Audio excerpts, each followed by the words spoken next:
why, if these military leaders testified to Capitol Hill that they knew it was an attack, almost immediately, why did you continue? Well, I'd say one thing, two things. First of all, of course it was an attack.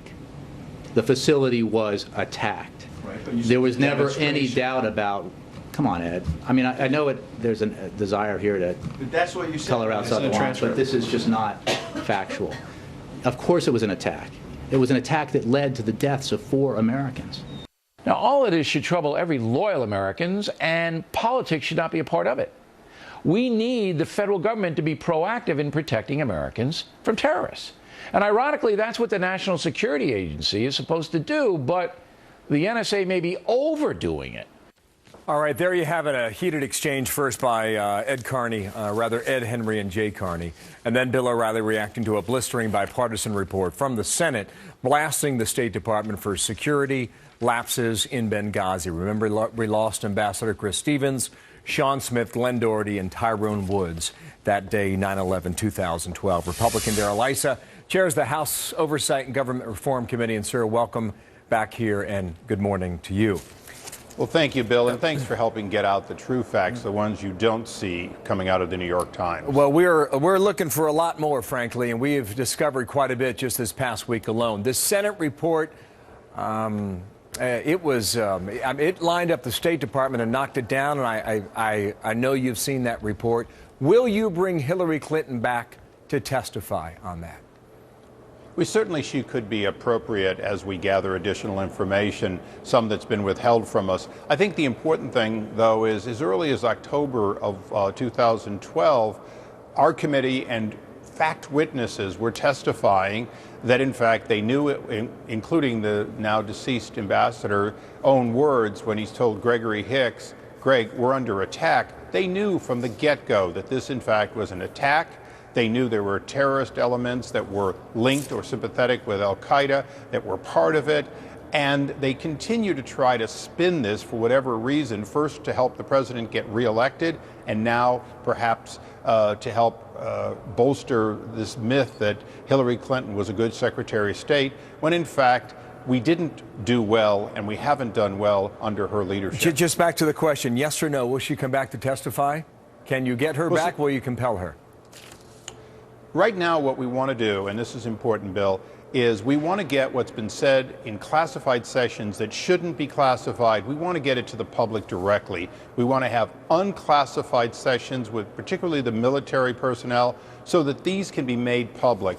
The American people deserve to listen directly to testimony under oath by people who have direct involvement. And there's a little bit been done by the Select Intelligence Committee in the Senate, but as you know, most of the conclusions are still extremely classified, and most of it inappropriately. Not giving the ambassador the security he needs and not sending a rescue team, that shouldn't be classified. I apologize for the interruption. Well, we found out 2 days ago that they knew at the Pentagon within 15 minutes that Benghazi was under attack, and it was terrorism, and they suspected al-Qaeda. Now, in the days that followed, you had all the accusations going toward this film. And that's the reason why the consulate came under attack. Who in the intelligence community, who at the Pentagon refuted that claim? Can you name one? Nobody believed it at the time. They simply took it out of an incidental and said this could be a contributing factor and went with it a week later. There was, in fact, never anyone who truly believed this was the prime cause or that it was just a protest. Now, why is that? Why is it?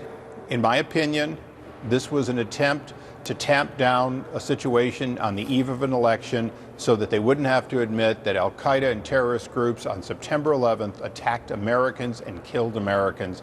And now it's undeniable that on September 11th, in a premeditated attack, Americans were killed. And in fact, from the House Armed Services report, our assets were not at high alert. They were not ready. In other words, we were caught without the assets that should have been in place on September 11, 2012. So that's a big mistake by the Department of Defense, a big mistake by the Department of State. And of course, the commander-in-chief disappeared after that and has no real footprint of being involved in any potential rescue. He's not mentioned in the Senate report. Hillary Clinton's mentioned once. Quickly, in 30 seconds left, there are 3 hearings today on the House side dealing with security at healthcare.gov. What should Americans know about their own personal security on that website now? What you should know is the top two security people, both at Health and Human Services and CMS, have both testified under oath that they were not given the kind of information that would lead them to be comfortable with the security beforehand, or that in fact the known flaws in security had been mitigated prior to the launch. It's really a question of locking out the people who said they weren't comfortable, didn't want to sign for this thing to go live. It wasn't secure in their opinion, or at least they couldn't be comfortable that it was secure. And that continues to be the area in which going live was certainly a mistake, even if they got lucky and didn't have a major loss of your personal information. The first of those 3 hearings begins in a couple minutes here. We'll be watching from New York. Sir, thank you. Darrel, thank you, Bill. On the Hill. Martha.